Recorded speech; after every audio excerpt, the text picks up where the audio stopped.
ಅಕ್ಕಿಯೊಳಗನ್ನವನು ಮೊದಲಾರು ಕಂಡವನು, ಅಕ್ಕರದ ಬರಹಕ್ಕೆ ಮೊದಲಿಗನದಾರು. ಲೆಕ್ಕವಿರಿಸಿಲ್ಲ ಜಗ ತನ್ನಾದಿ ಬಂಧುಗಳ, ದಕ್ಕುವುದೇ ನಿನಗೆ ಜಸ. ಮಂಕುತಿಮ್ಮ ಮಂಕುತಿಮ್ಮ ಎಂಬ DVG ಅವರ ಕಗ್ಗವನ್ನು ಸ್ಮರಿಸುತ್ತಾ ಎಲ್ಲರಿಗೂ ಶುಭ ಸಂಜೆ. ಮಾನ್ಯ ಅತಿಥಿಗಳು, ಆದರಣೀಯ ಪೋಷಕರು, ಗೌರವಾನ್ವಿತ ಶಿಕ್ಷಕರು ಹಾಗೂ ನನ್ನ ಸಹಪಾಠಿಗಳಿಗೆ ನಮಸ್ಕಾರ. ಇಂದು ಅನ್ವಯ 2025 ಎಂಬ ನಮ್ಮ ಶಾಲೆಯ ವಾರ್ಷಿಕೋತ್ಸವ ವೇದಿಕೆಯಲ್ಲಿ ಆಸೀನರಾಗಿರುವ ಅತ್ಯಂತ ಗಣ್ಯ ಹಾಗೂ ಪ್ರೇರಣಾದಾಯಕ ವ್ಯಕ್ತಿತ್ವರನ್ನು ಪರಿಚಯಿಸುವ ಸೌಭಾಗ್ಯ ನನಗೆ ದೊರಕಿದೆ. ಭಾರತೀಯ revenue service, customs and indirect taxes ಇಲಾಖೆಯ ಹಿರಿಯ ಅಧಿಕಾರಿಯಾಗಿರುವ ಡಾಕ್ಟರ್ ಕೊಟ್ರಾಸ್ವಾಮಿ ಮರೇಗೌಡ್ರು. ಕರ್ನಾಟಕದ ಹೊಸ ಆನಂದದೇವನಹಳ್ಳಿ ಎಂಬ ಪುಟ್ಟ ಹಳ್ಳಿಯಲ್ಲಿ ಜನಿಸಿದ ಇವರು ಪರಿಶ್ರಮ ಹಾಗೂ ಹಠದಿಂದ ತಮ್ಮ ಬದುಕಿನಲ್ಲಿ ಅದ್ಭುತ ಸಾಧನೆಗಳನ್ನು ಮಾಡಿದ್ದಾರೆ. ಬೆಂಗಳೂರು ಪಶುವೈದ್ಯಕೀಯ ಕಾಲೇಜಿನಲ್ಲಿ ಗೋಲ್ಡ್ ಮೆಡಲ್ ಪಡೆದು ಕೊಡಗಿನಲ್ಲಿ ಪಶುವೈದ್ಯಾಧಿಕಾರಿಯಾಗಿ ತಮ್ಮ ಸೇವೆಯನ್ನು ಆರಂಭಿಸಿದರು. ಆದರೆ ಇನ್ನೂ ದೊಡ್ಡ ಮಟ್ಟದಲ್ಲಿ ದೇಶಕ್ಕೆ ಸೇವೆ ಸಲ್ಲಿಸಬೇಕೆಂಬ ಮಹಾದಾಸೆಯಿಂದ ನಾಗರಿಕ ಸೇವೆ ಪರೀಕ್ಷೆಗೆ ಹಾಜರಾದರು. ಆಶ್ಚರ್ಯವೆನಿಸುವುದೇನೆಂದರೆ ಅವರು ಈ ಕಠಿಣ ಪರೀಕ್ಷೆಯನ್ನು ಮೊದಲ ಪ್ರಯತ್ನದಲ್ಲೇ ಯಶಸ್ವಿಯಾಗಿ ಉತ್ತೀರ್ಣರಾಗಿ 176ನೇ ಆಲ್ ಇಂಡಿಯಾ ರ್ಯಾಂಕ್ ಪಡೆದು 2006ರಲ್ಲಿ ಭಾರತೀಯ ರೆವೆನ್ಯೂ ಸರ್ವಿಸ್ಗೆ ಸೇರಿದರು. ಇದು ಅವರ ಶ್ರಮ, ಸಂಕಲ್ಪ ಮತ್ತು ಸ್ವಯಂ ಪ್ರೇರಣೆಯ ಪ್ರತೀಕ. ತಮ್ಮ ಸೇವಾ ಬದುಕಿನಲ್ಲಿ ಅವರು ಅಸಂಖ್ಯಾತ ಮುಖ್ಯ ಹುದ್ದೆಗಳನ್ನು ನಿರ್ವಹಿಸಿದ್ದಾರೆ. ಸೆಂಟ್ರಲ್ ಎಕ್ಸೈಸ್ ಮತ್ತು ಸರ್ವಿಸ್ ಟ್ಯಾಕ್ಸಸ್ ಇಲಾಖೆಯಲ್ಲಿ ಸಹಾಯಕ ಆಯುಕ್ತ, ಉಪ ಆಯುಕ್ತ, ಆದಾಯ ಗುಪ್ತಚರ ನಿರ್ದೇಶನಾಲಯದಲ್ಲಿ ಉಪನಿರ್ದೇಶಕ ಹಾಗೂ ಸಂಯುಕ್ತ ನಿರ್ದೇಶಕ, ನೇಪಾಳದ ಬಿರ್ಗಂಜ್ನಲ್ಲಿರುವ ಭಾರತದ ಕೌನ್ಸುಲೇಟ್ನಲ್ಲಿ ಕೌನ್ಸಿಲ್, ಆರ್ಥಿಕ ಸಹಕಾರ ಮತ್ತು ವಾಣಿಜ್ಯ, ಹಣಕಾಸು ಸಚಿವಾಲಯದ ಮಾನವ ಸಂಪನ್ಮೂಲ ಅಭಿವೃದ್ಧಿ ಮಹಾನಿರ್ದೇಶನಾಲಯದಲ್ಲಿ ಹೆಚ್ಚುವರಿ ನಿರ್ದೇಶಕ ಸೇರಿದಂತೆ ಹಲವು ಮುಖ್ಯ ಜವಾಬ್ದಾರಿಗಳನ್ನು ಅತ್ಯಂತ ದಕ್ಷತೆಯಿಂದ ನಿರ್ವಹಿಸಿದ್ದಾರೆ. ಪ್ರಸ್ತುತ ಅವರು ಬೆಂಗಳೂರು ನಾರ್ತ್ CGST ಕಮಿಷನರೇಟಿನ ಕಮಿಷನರ್ ಆಗಿ ಸೇವೆ ಸಲ್ಲಿಸುತ್ತಿದ್ದಾರೆ. ಅವರ ಸೇವೆ ಭಾರತದಲ್ಲಷ್ಟೇ ಅಲ್ಲ, ಅಂತಾರಾಷ್ಟ್ರೀಯ ವೇದಿಕೆಯಲ್ಲೂ ಗುರುತಿಸಿಕೊಂಡಿದೆ. ಜಾರ್ಜಿಯಾದಲ್ಲಿ ನಡೆದ SASEC ಸಭೆ, ಸಿಂಗಪೂರ್ನಲ್ಲಿ ನಡೆದ ಭಾರತ-ಸಿಂಗಪೂರ್ ಒಪ್ಪಂದ ಸಂಬಂಧಿತ ಪರಿಶೀಲನಾ ಭೇಟಿಗಳು, ಬ್ಯಾಂಕಾಕ್ನಲ್ಲಿ ನಡೆದ ಪ್ರಾದೇಶಿಕ ಎನ್ಫೋರ್ಸ್ಮೆಂಟ್ ಕಾರ್ಯಾಗಾರ ಇವುಗಳೆಲ್ಲದರಲ್ಲಿ ಅವರು ಭಾರತವನ್ನು ಪ್ರತಿನಿಧಿಸಿದ್ದಾರೆ. 2023ರಲ್ಲಿ ಅವರ ವಿಶಿಷ್ಟ ಸೇವೆಯನ್ನು ಗುರುತಿಸಿ ರಾಷ್ಟ್ರದ ಅತ್ಯುನ್ನತ ಗೌರವಗಳಲ್ಲಿ ಒಂದಾದ ಭಾರತದ ರಾಷ್ಟ್ರಪತಿ ಪ್ರಶಸ್ತಿಯನ್ನು, ಪ್ರೆಸಿಡೆನ್ಷಿಯಲ್ ಅವಾರ್ಡನ್ನು ತಮ್ಮ ಮುಡಿಗೇರಿಸಿಕೊಂಡಿದ್ದಾರೆ. ವೈಯಕ್ತಿಕ ಜೀವನದಲ್ಲಿ ಡಾಕ್ಟರ್ ಕೊಟ್ರಾಸ್ವಾಮಿ ಅವರು ಬಹುಮುಖ ಪ್ರತಿಭಾವಂತರಾಗಿದ್ದಾರೆ. ಸೃಜನಾತ್ಮಕ ಬರಹಗಾರರು, ಹವ್ಯಾಸಿ ಓದುಗರು, ಹೊಸ ಭಾಷೆಯನ್ನು ಕಲಿಯುವ ಉತ್ಸಾಹ. ಹಾಗಾಗಿ ಇವರು ತೆಲುಗು, ಕೊಡವ, ಮರಾಠಿ, ನೇಪಾಳಿ, ಕನ್ನಡ, ಹಿಂದಿ, ಇಂಗ್ಲಿಷ್ ಸೇರಿದಂತೆ ಹಲವು ಭಾಷೆಗಳಲ್ಲಿ ಪರಿಣಿತಿ ಪಡೆದು ಪ್ರಸ್ತುತ ಅವರು ಫ್ರೆಂಚ್ ಭಾಷೆಯನ್ನು ಕಲಿಯುತ್ತಿದ್ದಾರೆ. ರೈತಾಪಿ ಜೀವನದಲ್ಲಿ ಒಲವು, ಪ್ರವಾಸ ಪ್ರಿಯರು. ಅವರಿಗೆ ವಿದ್ಯಾಭ್ಯಾಸ ಮತ್ತು ಕಲಿಕೆಯ ಬಗ್ಗೆ ಇರುವ ಈ ಆಸಕ್ತಿ ನಮ್ಮೆಲ್ಲ ವಿದ್ಯಾರ್ಥಿಗಳಿಗೆ ಒಂದು ಮಹಾನ್ ಪಾಠ. ಯಶಸ್ಸು ಎಂದರೆ ಬೆಳೆದ ನಂತರ ನಿಲ್ಲುವುದಲ್ಲ, ಕಲಿಯುತ್ತಾ ಬೆಳೆದಷ್ಟು ಅದು ಹೆಚ್ಚಾಗುತ್ತದೆ. ಪ್ರಿಯ ಸಹಪಾಠಿಗಳೇ, ಅವರ ಜೀವನದಲ್ಲಿ ಒಂದು ಮಹತ್ವದ ಸಂದೇಶ ಇದೆ. ನಾವು ಜನಿಸಿದ ಊರು ನಮ್ಮ ಭವಿಷ್ಯವನ್ನು ತಡೆಯುವುದಿಲ್ಲ, ನಮ್ಮ ಪರಿಶ್ರಮ ಮತ್ತು ಬದ್ಧತೆಯೇ ಅದನ್ನು ನಿರ್ಮಿಸುತ್ತದೆ. ಶ್ರೀಯುತರಿಗೆ ರಾಷ್ಟ್ರಪತಿ ಪ್ರಶಂಸಾ ಪತ್ರ ಹಾಗೂ ಪದಕ ಪ್ರದಾನ ದೊರೆತ ಮಾಹಿತಿ. ಡಾಕ್ಟರ್ ಕೊಟ್ರಾಸ್ವಾಮಿ ಮರೇಗೌಡ್ರು 2006 ಬ್ಯಾಚಿನ IRS ಅಧಿಕಾರಿ. 16 ವರ್ಷಕ್ಕಿಂತ ಹೆಚ್ಚಿನ ಅವಧಿಯನ್ನು ಒಳಗೊಂಡಿರುವ ಅವರ ಅತ್ಯುತ್ತಮ ಸೇವಾ ಜೀವನದಲ್ಲಿ ಅವರು ಇಲಾಖೆಯ ವಿವಿಧ ಹುದ್ದೆಗಳಲ್ಲಿ ಯಶಸ್ವಿಯಾಗಿ ಕಾರ್ಯನಿರ್ವಹಿಸಿದ್ದಾರೆ. DRI ನೇಪಾಳಿನಲ್ಲಿನ COIN ನಿಯೋಜನೆ, CBIC ಬೋರ್ಡ್ ಹಾಗೂ DGHRD ವಿಭಾಗಗಳಲ್ಲಿ ಸೇವೆ ಸಲ್ಲಿಸಿ ವೈವಿಧ್ಯಮಯ ಜವಾಬ್ದಾರಿಗಳ ವಿಶಾಲ ಕ್ಷೇತ್ರದಲ್ಲಿ ತಮ್ಮ ಅಪಾರ ಕೌಶಲ್ಯ ಮತ್ತು ಕಾರ್ಯನೈಪುಣ್ಯವನ್ನು ಪ್ರದರ್ಶಿಸಿದ್ದಾರೆ. 12 ಕಿಲೋಗ್ರಾಂ ಹಾಶಿಸ್, 887 ಲೀಟರ್ ದ್ರವ ಮೆಫೆಡ್ರಾನ್, 42.115 ಮೆಟ್ರಿಕ್ ಟನ್ ರೆಡ್ ಸ್ಯಾಂಡರ್ಸ್ ವಶಪಡಿಸಿಕೊಳ್ಳುವಲ್ಲಿ ಹಾಗೂ 32.7 ಕಿಲೋಗ್ರಾಂ ಚಿನ್ನ, 1 ಲಕ್ಷ ಮೌಲ್ಯದ ನಕಲಿ ಭಾರತೀಯ ಕರೆನ್ಸಿ ನೋಟುಗಳ ವಸೂಲಾಯಿತಿ ಹಾಗೂ 290 ಕೋಟಿ ಕಸ್ಟಮ್ಸ್ ಸುಂಕವನ್ನು ವಸೂಲಿ ಮಾಡುವಲ್ಲಿ ಅವರ ಪಾತ್ರವು ಗಮನಾರ್ಹ ಸೇವಾ ಜೀವನದ ಪ್ರಮುಖ ಸಾಧನೆಗಳಾಗಿವೆ. ಸಂಪೂರ್ಣ ವೃತ್ತಿ ಜೀವನದಲ್ಲಿ ಅವರು ತಮ್ಮ ಸಮರ್ಪಣೆ ಮತ್ತು ದೃಢ ಸಂಕಲ್ಪಕ್ಕಾಗಿ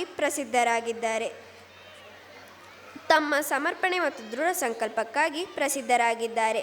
ಕರ್ತವ್ಯದತ್ತ ಅಪೂರ್ವ ಜಾಣ್ಮೆ ಮತ್ತು ನಿಷ್ಠೆಯನ್ನು ಪ್ರದರ್ಶಿಸಿ ನೀಡಿದ ಅಸಾಧಾರಣ ಸೇವೆಗಾಗಿ ಅವರಿಗೆ ವಿಶಿಷ್ಟ ಸೇವಾ ದಾಖಲೆಗೆ ನೀಡಲಾಗುವ ರಾಷ್ಟ್ರಪತಿ ಪ್ರಶಂಸಾ ಪತ್ರ ಹಾಗೂ ಪದಕ ಪ್ರದಾನಿಸಲಾಗಿದೆ. ಇಂಥೊಬ್ಬ ದೂರದೃಷ್ಟಿಕೋನ ಹೊಂದಿರುವ ಅಧಿಕಾರಿ, ರಾಷ್ಟ್ರ ಸೇವೆಗೆ ಜೀವನವನ್ನೇ ಅರ್ಪಿಸಿದ ವ್ಯಕ್ತಿ ಮತ್ತು ಎಲ್ಲರಿಗೂ ಪ್ರೇರಣೆಯಾಗುವ ಮಹಾನ್ ವ್ಯಕ್ತಿಯನ್ನು ನಮ್ಮ ವೇದಿಕೆಯಲ್ಲಿ ಸ್ವಾಗತಿಸುವುದು ನಮ್ಮ ಸೌಭಾಗ್ಯ. ಡಾಕ್ಟರ್ ಕೊಟ್ರಾಸ್ವಾಮಿ ಮರೇಗೌಡರನ್ನು ಮತ್ತೊಮ್ಮೆ ಸ್ವಾಗತಿಸುತ್ತಾ ನಮ್ಮೆಲ್ಲರನ್ನು ಉದ್ದೇಶಿಸಿ ಒಂದೆರಡು ಹಿತನುಡಿಗಳನ್ನಾಡಬೇಕೆಂದು ಕೇಳಿಕೊಳ್ಳುತ್ತೇನೆ.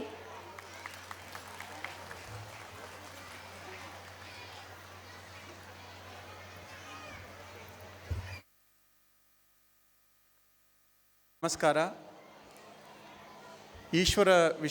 ಈಶ್ವರ್ ವಿದ್ಯಾಲಯದ ಟ್ರಸ್ಟಿಗಳಾದಂತಹ ಕಿಶೋರ್ ಬಿದಪ್ನವರೇ, ಶ್ರೀಮತಿ ರತಿ ಕಿಶೋರ್ರವರೇ, ಈಶ್ವರ್ ವಿದ್ಯಾಲಯದ ಸ್ಥಾಪಕರಾದಂತಹ ವೀಣಾ ಅವರೇ ಮತ್ತು ಜಯಂತ್ ಅವರೇ, ಇನ್ನೊಬ್ಬ ಟ್ರಸ್ಟಿಯಾದಂಥ ಸಚಿನ್ ಮತ್ತು ರಾಹುಲ್ ಅವರೇ, ಇಲ್ಲಿ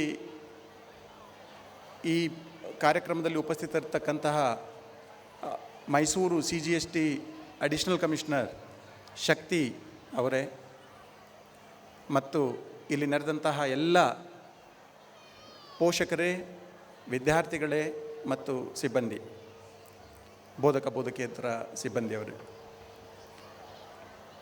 ನನಗೆ ಈ ಕಾರ್ಯಕ್ರಮದಲ್ಲಿ ಪಾಲ್ಗೊಂಡು ಇವತ್ತು ಹೇಳಬೇಕು ಅಂತ ಹೇಳಿದರೆ, ನನ್ನದೇ ವಿದ್ಯಾಲಯದ ಒಂದು ಅಭೂತಪೂರ್ವವಾದಂತಹ ಕಾರ್ಯಕ್ರಮ ನನ್ನ ಸ್ವತಃ ತವರು ಜಿಲ್ಲೆಯಾದಂಥ ವಿಜಯನಗರದಲ್ಲಿ ನಡೀತಾ ಇದೆ. ಅದನ್ನು ಕೂಡ ಬಿಟ್ಟು ನನ್ನ ಮಿತ್ರರಾದಂತಹ ಕಿಶೋರ್ ಅವರ ಕರೆಗೆ ಹೋಗೊಟ್ಟು ನಾನು ಈ ಕಾರ್ಯಕ್ರಮದಲ್ಲಿ ಭಾಗವಹಿಸಲಿಕ್ಕೆ ನಿರ್ಧಾರ ಮಾಡಿದೆ. ನನ್ನ ನಿರ್ಧಾರ ತಪ್ಪು ನಿರ್ಧಾರ ಅಲ್ಲ ಅಂಥೇಳಿ ಇಲ್ಲಿ ಬಂದ ಮೇಲೆ ನನಗೆ ಬಂದ ಕ್ಷಣದಿಂದ ಮನವರಿಕೆ ಆಗಿದೆ. ನಾನು ಬಂದ ಕ್ಷಣದಲ್ಲಿ 8ನೇ ತರಗತಿ ವಿದ್ಯಾರ್ಥಿ ಅಂತೇಳಿ ತನ್ನನ್ನು ತಾನು ಪರಿಚಯಿಸಿಕೊಂಡ ಮಿಸ್ಟರ್ ಸುಭಾಷ್ ನನ್ನನ್ನು ಗಾರ್ಡ್ ಆಫ್ ಆನರ್ ಕೊಟ್ಕೊಂಡು ಸ್ಕೂಲ್ವರೆಗೂ ಕರ್ಕೊಂಡು ಹೋದ.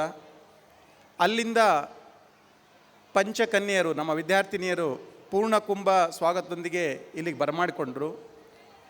ನಮ್ಮ ಸಂಸ್ಥಾಪಕರ ಪರಿಚಯ ಆದಮೇಲೆ ನಾನು ಅವ್ರನ್ನ ಫಸ್ಟ್ ಕೇಳಿದ ಪ್ರಶ್ನೆ, ನಾವು ಕನ್ನಡದ ಜನ, ಇದು ಮೈಸೂರು ಶುದ್ಧ ಕನ್ನಡದ ನೆಲ, ಇಲ್ಲಿದ್ದುಕೊಂಡು ನೀವು ಈಶ್ವರ ವಿದ್ಯಾಲಯ ಅಂತ ಹೆಸರಿಡ್ಬೋದಾಗಿತ್ತು, ನೀವು ಇದನ್ನು ಈಶ್ವರ್ ಅಂತ ಯಾಕೆ ಹೇಳಿದ್ರಿ? ಯಾಕೆಂದರೆ ಕನ್ನಡದಲ್ಲಿ ನಾವು ಈಶ್ವರ್ ಅಂತ ಹೇಳೋದಿಲ್ಲ, ಈಶ್ವರ ಅಂತ ಹೇಳ್ತೇವೆ. ಅದಕ್ಕೆ ಅವ್ರು ಹೇಳಿದಂಥ ಉತ್ತರ ಇದೆಯಲ್ಲ, ನನ್ನ ಮನಸ್ಸನ್ನು ಗೆಲ್ತು. ವೀಣಾ ಅವರು ಹೇಳಿದ ಮಾತೇನಂತ ಹೇಳಿದರೆ, ಸರ್, ಈಶ್ವರ ಅಂದರೆ ಅದು ಪುರುಷ ಅಂತ ಆಗೋಗ್ತದೆ, ಪುಲ್ಲಿಂಗ ಆಗೋಗ್ತದೆ. ಈಶ್ವರಿ ಅಂದರೆ ಸ್ತ್ರೀಲಿಂಗ ಆಗೋಗ್ತದೆ, ಅದು ಸ್ತ್ರೀ ಅಂತ ಆಗ್ತದೆ. ನಾನು ಲಿಂಗ ಸಮಾನತೆಯನ್ನು ಇಟ್ಕೊಂಡು ಜೆಂಡರ್ ನ್ಯೂಟ್ರಲ್ ಆಗಿ ಎಲ್ಲರೂ ಸಮಾನರು ಅಂತಕ್ಕಂಥ ಉದ್ದೇಶವನ್ನು ಇಟ್ಕೊಂಡು ಇದನ್ನ ಈಶ್ವರ್ ಅಂತ ಕರೆದೆ. ಇಂತಹ ಒಂದು ತತ್ವವನ್ನು ಬುನಾದಿಯಾಗಿಟ್ಕೊಂಡು, ಇಂತಹ ತತ್ವದ ಮೇಲೆ ಈ ವಿದ್ಯಾಲಯವನ್ನು ಕಟ್ಟಿದರೆ, ಈ ವಿದ್ಯಾಲಯಕ್ಕೆ ಇಡ್ತಕ್ಕಂಥ ಹೆಸರಿನಲ್ಲೇ ಇಂತಹ ಒಂದು ಗಹನವಾದ ಸಮಾನತೆಯ ಚಿಂತನೆ, ಸಮಾನತೆಯ ಮಂತ್ರ ಇದೆ ಅಂತ ಆದರೆ, ಈ ವಿದ್ಯಾಲಯ ಎಂತಹ ಮಕ್ಕಳನ್ನು ಸೃಷ್ಟಿಸ್ಬೋದು ಅಂಥೇಳಿ ನನಗೆ ಪರಮಾನಂದ ಆಗೋಯ್ತು. ಈ ಈಗ ಸಂಸ್ಥಾಪಕರಲ್ಲೂ ಇಲ್ಲಿದ್ದರೂ ಕೂಡ ಈಗಿರ್ತಕ್ಕಂಥ ಟ್ರಸ್ಟಿಗಳಾಗಿರ್ಬೋದು, ರಾಹುಲ್ ಇರ್ಬೋದು, ಕಿಶೋರ್ ಅವರು ಇರ್ಬೋದು, ಅವರ ಶ್ರೀಮತಿಯಾದಂಥ ರತಿ ಕಿಶೋರ್ ಇರ್ಬೋದು, ಸಚಿನ್ ಅವರು ಇರ್ಬೋದು, ಬರೀ ಬಂದು 18 ತಿಂಗಳಲ್ಲಿ ಆಡಳಿತವನ್ನು ಕೈಗೆ ತಕ್ಕೊಂಡು 18 ತಿಂಗಳಲ್ಲಿ 2 ಇದ್ದಂತಹ ವಿದ್ಯಾಲಯವನ್ನು 4 ಅಂತಸ್ತಿಗೆ ತಗೊಂಡ್ಕೊಂಡು ಹೋಗಿದ್ದಾರೆ ಅಂತ ಹೇಳಿದರೆ, ಇಲ್ಲಿ ಇರ್ತಕ್ಕಂತಹ ಪೊಟೆನ್ಷಿಯಲ್, ಇಲ್ಲಿರ್ತಕ್ಕಂಥ ಅಗಾಧ ಶಕ್ತಿಯ ಪರಿಚಯ ಕೂಡ ನನಗಾಯಿತು. ನಾನು ಫಸ್ಟು ಆಮಂತ್ರಣವನ್ನು ನೋಡಿದಾಗ ಅಂದ್ಕೊಂಡೆ, ಈ ಚೋರನಹಳ್ಳಿ ಅಂದರೆ ಏನು? ಏಕೆಂದರೆ ನನಗೆ ಸ್ವಲ್ಪ ಹೆಸರುಗಳ ಬಗ್ಗೆ ಆಸಕ್ತಿ ಜಾಸ್ತಿ. ಇದು ಒಳ್ಳೆಯ ಹೆಸರಲ್ಲಲ್ಲ, ಚೋರ ಅಂದರೆ ಕಳ್ಳ, ಕದಿಯೋರು ಅಂತ ಅರ್ಥ. ಅಲ್ಲಿಗೆ ಇಲ್ಲಿ ಚೋರ್ನಳ್ಳಿನಲ್ಲಿ ಏನನ್ನು ಕದ್ದು ಇವರು ಚೋರ್ನಳ್ಳಿ ಅಂತ ಹೆಸರು ತೊಗೊಂಡಿರ್ಬೋದು ಅಂತ ಯೋಚನೆ ಮಾಡ್ತಾ ಇದ್ದೆ. ಈಗ ಇಲ್ಲಿ ಸ್ಟೇಜ್ ಮೇಲೆ, ಮಂಚದ ಮೇಲೆ, ವೇದಿಕೆ ಮೇಲೆ ಮಕ್ಕಳ ನೃತ್ಯ, ಅವರ ಮಂತ್ರ ಘೋಷದಿಂದ ಹಿಡಿದು ಅವರ ನೃತ್ಯ ಮತ್ತು ಅವರ ಕೌಶಲ್ಯ, ಅವರು ತಗೊಂಡಂತಹ ಪ್ರೈಸ್ಗಳನ್ನು ನೋಡುವಾಗ ನಮ್ಮ ಪ್ರಾಂಶುಪಾಲರಾದಂಥ ಆಶಾ ಅವರು ಹೇಳ್ತಾ ಇದ್ರು, ಇಲ್ಲಿ ಈಗ ನಿರೂಪಣೆ ಮಾಡ್ತಕ್ಕಂಥ ಎಲ್ಲ ಮಕ್ಕಳು 5-6ನೇ ಕ್ಲಾಸಿನ ಮಕ್ಕಳು ಅವ್ರು ಯಾರು ಬರೆದುಕೊಂಡು ನಿರೂಪಣೆ ಮಾಡ್ತಾ ಇಲ್ಲ, ಹಾಗೇ ತಮ್ಮ ಸ್ವಪ್ರತಿಭೆಯಿಂದ ಸ್ವಂತ ವಿಚಾರದಿಂದ ನಿರೂಪಣೆ ಮಾಡ್ತಾ ಇದ್ದಾರೆ ಅಂತೇಳಿ. ಅದನ್ನು ನೋಡುವಾಗ ಇಲ್ಲಿ ಇದುವರೆಗೂ ನಡೆದಂಥ ವೇದಿಕೆ ಕಾರ್ಯಕ್ರಮಗಳನ್ನು ನೋಡಿದ ನಂತರ ನಾನು ಅಂದ್ಕೊಂಡು ಈ ಊರಿಗೆ ಚೋರ್ನಳ್ಳಿ ಅಂತ ಯಾಕೆ ಹೆಸರಿಟ್ಟಿದ್ದಾರೆ ಅಂದರೆ, ನೀವೆಲ್ಲ ಚಿತ್ತ ಚೋರರು, ಎಲ್ಲರ ಮನಸ್ಸನ್ನು ಕದಿತಕ್ಕಂಥ, ನೀವೇನು ಕದ್ದಿದ್ದೀರಿ ಅಂತ ಹೇಳಿದರೆ ಮನಸ್ಸನ್ನು ಕದ್ದಿದ್ದೀರಿ, ಕೌಶಲ್ಯವನ್ನು ಕದ್ದಿದ್ದೀರಿ, ಪ್ರತಿಭೆಯನ್ನು ಕದ್ದಿದ್ದೀರಿ, ವಿದ್ಯೆಯನ್ನು ಕದ್ದಿದ್ದೀರಿ, ಸದ್ಗುಣಗಳನ್ನು ಕದ್ದಿದ್ದೀರಿ. ಹಾಗಾಗಿ ನಿಮ್ಮ ಊರಿಗೆ ಚೋರ್ನಳ್ಳಿ ಅಂತ ಯಾಕೆ ಹೆಸರು ಬಂತು ಅಂತೇಳಿ ಬಂದ ಒಂದು ತಾಸಲ್ಲಿ, ಈಗೇನು ನಾನು 4:15 2 ತಾಸಲ್ಲಿ ನನಗೆ ಪರಿಚಯ ಮಾಡಿಕೊಟ್ರಿ. ನಿಮಗೆಲ್ಲರಿಗೂ ಕೂಡ ನನ್ನ ತುಂಬು ಹೃದಯದ ವಂದನೆಗಳು. ಅದನ್ನು ಸಮರ್ಪಿಸ್ತಾ ಇವತ್ತಿನ ಕಾರ್ಯಕ್ರಮದ ಬಗ್ಗೆ ಒಂದು 4 ಮಾತನ್ನು ಮಾತಾಡಲಿಕ್ಕೆ ಇಷ್ಟಪಡ್ತೇನೆ. ನಾನು ಈಗಾಗಲೇ ಮುಖ್ಯ ಅತಿಥಿಗಳು ಯಾರೇ ಬಂದಿದ್ದರೂ ಕೂಡ ಈ ಈಶ್ವರ್ ವಿದ್ಯಾಲಯದ ಮಕ್ಕಳು ನನಗಾಗಲೇ ಒಂದು ಎಚ್ಚರಿಕೆ ಕೊಟ್ಟಿದ್ದಾರೆ. ಮೊಟ್ಟ ಮೊದಲ ಕಾರ್ಯಕ್ರಮ ಅಂತ ಒಂದು ವೆಲ್ಕಮ್ ಡ್ಯಾನ್ಸ್ ಅಂತ ಮುಗಿದ ನಂತರ ಮೊಟ್ಟ ಮೊದಲ ಕಾರ್ಯಕ್ರಮ ಕರಾಟೆನಲ್ಲಿ ಬೆಂಕಿ ಹಚ್ಚಿ 3 ಹೆಂಚನ್ನು ಇಟ್ಟು ಒಬ್ಬ ಮಗು ಬರೀ ಹಣೆಯಲ್ಲಿ ಹೊಡೆದಾಗ್ತಾನೆ, ಇನ್ನೊಂದು ಮಗು ಕೈಲಿ ಕುಟ್ಟಾಗ್ತದೆ, ಇನ್ನೊಂದು ಮಗು 3 ಹೆಂಚಿನ ಒಂದೇ ಹೊಡೆದಲ್ಲಿ ಬಿಸಾಡ್ತದೆ. ನನಗೆ ಅನಿಸ್ತು ನಾನು ಜಾಸ್ತಿ ಮಾತಾಡಿದರೆ ಇಲ್ಲಿ ಕರಾಟೆಯವರು ನನ್ನನ್ನು ವಿಚಾರಿಸ್ಕೊಳ್ತಾರೆ. ಹಾಗಾಗಿ ನಾನು 5 ಜನ ಕರ್ಕೊಂಡು ಬಂದಿದ್ದೆ, ಈಗ ಬಿಟ್ಟು ಹೋಗಿದ್ದಾರೆ ಎಲ್ಲರೂ ನನ್ನನ್ನು. ಎಷ್ಟು ಬೇಗ ನಾನು ಇಲ್ಲಿಂದ ಕೆಳಗಿಳಿದು ಬರ್ತೀನೋ, ಕರಾಟೆ ಮಕ್ಕಳು ಎಲ್ಲಾದರೂ ಬಂದರೆ ಕೆಳಗಿಳಿದು ಬರ್ತೀನಿ. ಇಂಥ ಇದು ಬರೀ ಬುದ್ಧಿ ಪರೀಕ್ಷೆ ಅಲ್ಲ, ಅವರ ದೈಹಿಕ ಸಾಮರ್ಥ್ಯದ ಪರೀಕ್ಷೆ ಕೂಡ ಹೌದು. ನಾನು ಕಾಲೇಜ್ನ ಈ ಶಾಲೆಯ ಪಾಂಪ್ಲೆಟನ್ನು ನೋಡಬೇಕಾದ್ರೆ, ಅವ್ರು ನನಗೆ ಕಳಿಸ್ಕೊಟ್ಟಂಥ ಬ್ರೋಷರನ್ನು ನೋಡಬೇಕಾದ್ರೆ ನಾನು ಕಿಶೋರ್ ಅವ್ರಿಗೆ ಅದೇ ಹೇಳ್ತಾ ಇದ್ದೆ, ನೀವು ಈಗೇನು ಕನಸನ್ನು ಕಂಡಿದ್ದೀರಿ, ಸಚಿನ್ ಕೂಡ ಹೇಳ್ತಾ ಇದ್ರು, ಇಲ್ಲಿ 5 ವಿಗಳಿದ್ದಾವೆ: excel, express, explore, engage and experience. Even ನಿಮ್ಮ ಸ್ಕೂಲ್ದು ಟ್ಯಾಗ್ಲೈನ್ ಕೂಡ ಅದೇ ಇದೆ, ಸ್ಕೂಲ್ ಆಫ್ ಎಕ್ಸ್ಪೀರಿಯನ್ಸ್. ಅನುಭವಜನ್ಯವಾದಂತಹ ಶಿಕ್ಷಣ, ನಿಮ್ಮ ಅನುಭವದಿಂದ ಬರ್ತಕ್ಕಂಥ ಶಿಕ್ಷಣ. ಇಂತಹ ಶಾಲೆಗೆ ನಿಮ್ಮ ಮಕ್ಕಳನ್ನು ಕಳಿಸಿ ಈ ಕಾರ್ಯಕ್ರಮದಲ್ಲಿ ಇದು ಅನ್ವಯ. ಇಂಥ ಒಂದು ಪ್ರತಿಭೆಯ ಪ್ರದರ್ಶನದ ಕಾರ್ಯಕ್ರಮದಲ್ಲಿ ಭಾಗಿಯಾಗಿ ನಾನೂ ಸೌಭಾಗ್ಯವಂತ ಅಂದ್ಕೊಳ್ತೇನೆ. ಇಂಥ ಶಾಲೆಗೆ ಇಂಥ ಒಂದು ಸಮಗ್ರ ವಿಕಸನದ ದೃಷ್ಟಿಕೋನವನ್ನು ಇಟ್ಟುಕೊಂಡು ನಡೆಸ್ತಕ್ಕಂಥ ಈ ಶಾಲೆಗೆ ನಿಮ್ಮ ಮಕ್ಕಳನ್ನು ಕಳಿಸಿ ನೀವೆಲ್ಲ ಪೋಷಕರು ಸೌಭಾಗ್ಯವಂತರು ಅಂತೇಳಿ ನಾನು ಹೇಳಲಿಕ್ಕೆ ಇಷ್ಟಪಡ್ತೇನೆ. ಆಶಾ ಅವರು ಅವರ ವಾರ್ಷಿಕ ವರದಿಯನ್ನು ಓದಬೇಕಾದ್ರೆ ಮಂಕುತಿಮ್ಮನ ಕಗ್ಗದಿಂದ ಒಂದು ಮಾತನ್ನು ಹೇಳಿದರು, ಸುಲಭವೇನಲ್ಲ ನರಲೋಕ ಹಿತ ನಿರ್ಧಾರ. ನರಲೋಕದ, ಈ ಮನುಷ್ಯ ಲೋಕದ ಹಿತದ ನಿರ್ಧಾರ, ಅವ್ರಿಗೆ ಏನು ಬೇಕು ಅಂತ ಹೇಳಿ ನಿರ್ಧಾರ ಮಾಡೋದು ಸುಲಭವೇನಲ್ಲ. ಬಲಕ್ಕೆ ನೋಡ್ಪರ್ ಕೆಲರೆಡಕ್ಕೆ ನೋಡ್ಪರ್, ಕೆಲವರು ಬಲಕ್ಕೆ ನೋಡ್ತಾರೆ, ಕೆಲವರು ಎಡಕ್ಕೆ ನೋಡ್ತಾರೆ. ವಿಲವಲನೆ ಚಪಲಿಸುವ ಮನುಜ ಸ್ವಭಾವದಲ್ಲಿ ನೆಲೆಗೊತ್ತು ಹಿತಕ್ಕೆಲ್ಲಿ ಮಂಕುತಿಮ್ಮ. ಇಷ್ಟು ಇಲ್ಲಿ 379 ಮಕ್ಕಳ ಪೋಷಕರ ಯೋಚನೆಗಳು, ಅವರ ನಿರೀಕ್ಷೆಗಳು, ಅವರ ಅಪೇಕ್ಷೆಗಳು ಏನಿದಾವೋ ಗೊತ್ತಿಲ್ಲ.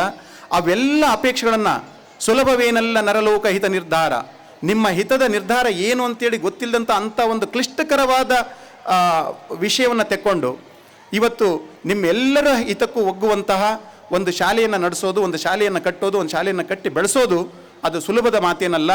ಅಂತಹ ಒಂದು ಕ್ಲಿಷ್ಟಕರವಾದ ಕೆಲಸಕ್ಕೆ ಕೈ ಹಾಕಿ ಈ ಶಾಲೆಯನ್ನು 20 ವರ್ಷಗಳಿಂದ 18ನೇ ಕಾರ್ಯಕ್ರಮ ಅಂತ ಹೇಳ್ತಾ ಇದ್ರು, 18 ವರ್ಷಗಳಿಂದ ನಡೆಸ್ಕೊಂಡು ಬಂದು ಇನ್ನು ಮುಂದೆ 2 ಅಂತಸ್ತಿಂದ 4 ಅಂತಸ್ತಿನವರೆಗೂ ತಗೊಂಡು ಹೋಗ್ಬೇಕಂತಹ ವಿಚಾರವನ್ನು ಇಟ್ಕೊಂಡು ಹೊರಟಿದ್ದಂಥ ತಮ್ಮೆಲ್ಲರಿಗೂ, ಪೋಷಕರಿಗೂ ಮತ್ತು ಸಂಸ್ಥಾಪಕರಿಗೂ ಮತ್ತು ಈಗಿನ ಎಲ್ಲ ಟ್ರಸ್ಟಿಗಳಿಗೂ ಕೂಡ ನಾನು ನನ್ನ ಪ್ರಶಂಸೆಯಿಂದ ನನ್ನ ಮೆಚ್ಚುಗೆಯನ್ನು ವ್ಯಕ್ತಪಡಿಸಲಿಕ್ಕೆ ಇಷ್ಟಪಡ್ತೇನೆ. ಇಲ್ಲಿ ನಾನು ಕೇಳುವಾಗ ಹೇಳ್ತಾ ಇದ್ರು, ಪ್ರೀ KGಯಿಂದ ಹಿಡಿದು 10ನೇ ಕ್ಲಾಸ್ವರೆಗೂ ಮಕ್ಕಳಿದ್ದಾರೆ. 3 ರಿಂದ 16 ವರ್ಷ, 3 ವರ್ಷದ ಬುದ್ಧಿ 100 ವರ್ಷದವರೆಗೂ ಇರ್ತದೆ ಅಂತ ಹೇಳ್ತಾರೆ. ಆ 3 ವರ್ಷದ ಮಕ್ಕಳಿಂದ ಹಿಡಿದು 16 ವರ್ಷದ ಮಕ್ಕಳವರೆಗೂ ಎಲ್ಲ ಜವಾಬ್ದಾರಿಯನ್ನು ನಿಭಾಯಿಸ್ಕೊಂಡು ಹೋಗೋದು ನನಗೆ ಅದು ಒಂದು ಸ್ವಲ್ಪ ಕಷ್ಟದ ವಿಷಯ. ಈಗಿಲ್ಲಿ ವಾರ್ಷಿಕೋತ್ಸವದ ಸಂದರ್ಭದಲ್ಲಿ ನಾನು ಮಕ್ಕಳನ್ನು ಉದ್ದೇಶಿಸಿ ಭಾಷಣ ಮಾಡಲು ಅಥವಾ ಪೋಷಕರನ್ನು ಉದ್ದೇಶಿಸಿ ಭಾಷಣ ಮಾಡಲು ಅಂತ ಅಂದ್ಕೊಂಡಾಗ ನನಗನ್ಸಿದ್ದು, ಇಲ್ಲಿ ಕಂಡಿದ್ದು ನಾನು ಪೋಷಕರಲ್ಲಿ ತಂದೆಗಿಂತ ತಾಯಿಯಂದರೆ ಜಾಸ್ತಿ ಇದ್ದಾರೆ. ಮಾತೃ ಸಮ್ಮೇಳನ ಇದು. ಹಾಗಾಗಿ ಪೋಷಕರಿಗೆ ಒಂದು 4-5 ಕಿವಿ ಮಾತುಗಳನ್ನು ಹೇಳಿ ನನ್ನ ಮಾತನ್ನು ನಾನು ಮುಗಿಸ್ಲಿಕ್ಕೆ ಪ್ರಯತ್ನ ಪಡ್ತೇನೆ. ಪೋಷಕರಲ್ಲಿ ನಾನು ಕೇಳ್ತಕ್ಕಂಥ ಒಂದೇ ಒಂದು ಮಾತು ಏನಂತ ಹೇಳಿದರೆ, ನಾವು ಎಷ್ಟೊಂದು ಸರಿ ಮಕ್ಕಳಿಗೆ ಏನು ಹೇಳ್ತೀವಿ ಅಂದರೆ, ನಾನು ಹೇಳ್ದಷ್ಟು ಕೇಳು, ನಾನು ಹೇಳ್ದಂಗೆ ಮಾಡು, ನಾನು ಹೇಳ್ದನ್ನು ನೀನು ಮಾಡಿದರೆ ಸಾಕು ಅಂತ ಹೇಳ್ತೇವೆ. ಅದು ಸಾಲದು. ನಾನು ಹೇಳಿದೇನೆಂದರೆ, ನಾನು ಹೇಳ್ದಂಗೆ ಕೇಳು, ನಾನು ಹೇಳ್ದಂಗೆ ಮಾಡು ಅಂತ ಅನ್ನೋದಕ್ಕಿಂತ ನಾನು ಏನನ್ನ ಮಾಡಿ ತೋರಿಸ್ತೇನೆ ಅದನ್ನು ಮಕ್ಕಳು ಮಾಡ್ತಾರೆ.